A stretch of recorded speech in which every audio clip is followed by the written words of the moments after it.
Paus Baleine tertabrak KM Gunung Dempo yang berlayar sejak tanggal 10 September tahun 2021 dengan rute Jayapura, Nabire, Wasior, Manokwari, Sorong, Makassar, Tanjung Perak Surabaya dan terakhir Tanjung Priuk Jakarta.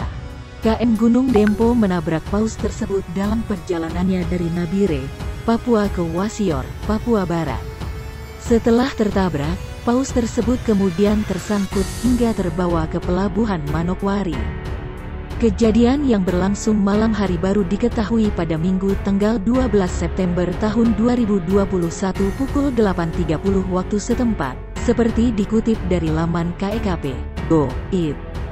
Kementerian Kelautan dan Perikanan, KKP, melalui Lokap Pengelolaan Sumber Daya Pesisir dan Laut, LPSPL, Sorong, Direktorat Jenderal Pengelolaan Ruang Laut, Ditjen PRL, langsung menindaklanjuti peristiwa tersebut. Penanganan pun segera dilakukan dengan menenggelamkan bangkai paus di perairan Pelabuhan Manokwari sedalam 25 meter.